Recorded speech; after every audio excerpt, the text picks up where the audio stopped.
Party के जिला अध्यक्ष रहते हुए क्या कहना चाहिए?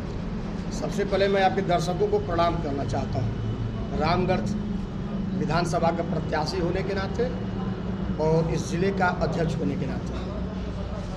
क्या आपकी पार्टी का सभी विधानसभा में टिकट फाइनल हो चुका है? जी हो चुका है और निश्चित तौर पे चारों चेहरे जो हैं लोगों के पसंद है। पार्टी पहले ही हम लोग के पार्टी के सूत्रधार प्रशांत किशोर जी कहा करते थे कि जिसको लोग चुन के भेजेंगे उसको मैं कैंडिडेट बनाऊंगा।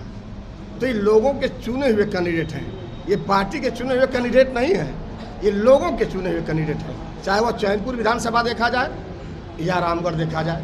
सर, प्रशांत किशोर आपके ऊपर जिस तरह से भरोसा करके टिकट आपको दिए हैं, कितना खरे उतरिएगा सर? मेरे ऊपर भरोसा नहीं किए हैं, मैं आपको दोहरा रहा हूँ। रामगढ़ के लोगों पर भरोसा किए हैं, क्योंकि रामगढ़ के लोगों ने कहा कि आप आनंद सिंह को टिकट दीजिए। मेरे कहने से या गीता बहन के कहने से टिकट नहीं मिला है। हमारे इनके जैसे 1200 लोग वहाँ दिनों रात कहते थे, उस कहने से कहीं भरोसा नहीं बना है। यहाँ के लोगों ने कहा, उन्होंने भरोसा किया। क्या पोजीशन बना रहेगा रामगढ़ विधानसभा का? पूरे जिला में बेहतर पोजीशन होगा। मैं जिला अध्यक्ष बन के बैठा हूँ।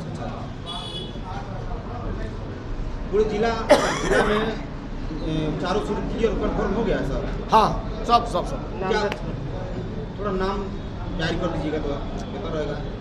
मैं मोहनिया विधानसभा से शुरू करता हूँ। बगल में बैठी है गीता बहन, इनको मिला है टिकट मोहनिया विधानसभा से। चैनपुर विधानसभा से हेमंत चौबे जी को मिला है। भभुआ विधानसभा से जैनेन्द्र आर्य जोनी आर्य जी को मिला है और रामगढ़ विधानसभा से मुझे मिला है आनंद कुमार से।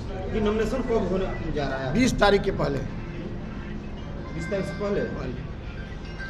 क्या लग रहा है आपका पार्टी को? मुझे लग रहा है कि यह पार्टी और यह जिला निश्चित बिहार बदलाव में अहम भूमिका अदा करेगा। कैमूर में सर क्या पोजीशन बना रहेगा? किन किन पार्टियों से टक्कर हो सकता है? कैमूर जिला में जो भी लोग लड़ेंगे, मुझे लग रहा है कि जनसुराज से ही लड़ेंगे। वजह क्या है कि यहाँ नौजवानों में जो अंदर करंट है, यहाँ के जो बुजुर्गों में है, वह मैं देख रहा हूँ कि अन्य जगहों पे नहीं है। इसलिए कैमूर जिला में जाति से हटकर, अगली पिछड़ी की राजनीति से हटकर, संप्रदाय की राजनीति से हटकर, हिंदू मुस्लिम ये सारे राजनीति लोग जो देख चुके थे, इससे नौजवान हट चुके हैं और हटकर भविष्य की राजनीति करना चाहते हैं और वह भविष्य का मंच है जनसुराज।